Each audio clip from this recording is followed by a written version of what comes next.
तर मित्रांनो आपलं सुटलेलं कॉलेज आणि मग आपल्याला पे जायचं होता मोसंबीचा ज्यूस हो, त्याच्यामुळे आपण हॉस्टेलच्या बाहेरच उतरलेला. मग आपली गाडी पण बाहेरच होती हो ना, तिला आपण घेऊन जाऊया म्हणलं जराशी सावलीत. मग आज आपल्या सोबत आपला गणोबा पण आलता, मग त्याला पण मोसंबीचा ज्यूस पाजूया म्हणलं मस्तपैकी. मग डायरेक्ट आपण फळांच्या दुकानात गेलो फुलं खायला. मग आमचा गणोबा सापासारखा कसा ज्यूस पितोय बघा, पिकी रे. हा हे बघा कसं आहे, आमच्या गणोबाला वजन कमी करायचं, त्याच्यामुळे तो विदाऊट शुगर पितोय. आपण कसं सगळं चालतंय आपल्याला, त्याच्यामुळे मस्तपैकी प्यायचा. मग ज्यूस पिऊन झालं आपल्याला यो पेंड्री भेटला बघा. या पेंड्रीला आपल्या गाडी पाहिजे होती, मग त्याला गाडी देऊन जाऊया म्हणलं मस्तपैकी. यो आमचा पेंड्री बघा, जाता जाता कसा हात करतोय बघा नेत्यासारखा.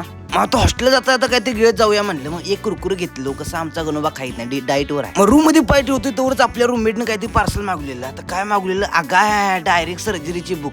आता सुट्टी नाही, आता सर्जन डायरेक्ट होते बघा. मग परत आपल्याला एका बेडकाचा कॉल आला. म्हणलं आपल्याला तुझं ट्रायपॉड वाजेला आहे. म्हणलं आलो 2 मिनिटात चालू होता म्हणलं. तर ह्यो आमच्या भागातला ज्युनियर एनटीआर दिसला बघा पाठीमागं पांढरा ड्रेस घालून. मग ह्याच ते आपल्या मैत्रिणीला पाहिजे होतं आपलं ट्रायपॉड बघा. मग मैत्रीण आपल्याला मस्तपैकी थंडा बिंडा पाजला, जरा मन थंड केलं आपलं, काय विषय नाही. ह्यो आपला ज्युनियर पण आलता सोबत आपल्या. मग परत ते देऊन गेलो आपण आपल्या रूमवर. आणि रूमवर आपली मित्र मग नाचालते बघा. काय झालं काय माहितीच नाही. नाचून मला पण भूक लागलेली. म्हणलं तर डाळ भात आणि फ्लावर बिलवरची भाजी खाऊन येऊया मस्तपैकी. तवर आपल्या भावाने ते शेंगदाणे चटणी आणलेली. मग त्याचं पण उद्घाटन केलं. म्हणजे ते पण टेस्ट जरा तेवढं पोटा पाण्यासारखं खालाव आणि तरोळक्यासारखं हिंडाय गेला बघा. संध्याकाळी टायमान जरा शेत पावली केली हो. मग कसं आहे, किती दिवस झाला मी पान पण खाय नव्हतं आणि या सुट्टीचा पण दिवस होता. म्हणलं जरा स्वीट पान खाऊया हो, मसाले पण खाऊया हो मस्तपैकी जरा. आता मसाले पान खाऊन आपण दिवसात शेवट करता आहोत. तर भावनाच्यासाठी एवढंच. आपल्या व्लॉगला 100% लाईक आणि सबस्क्राईब करायला लागते. भेटूया पुढच्या व्लॉगमध्ये, का विषय नाही.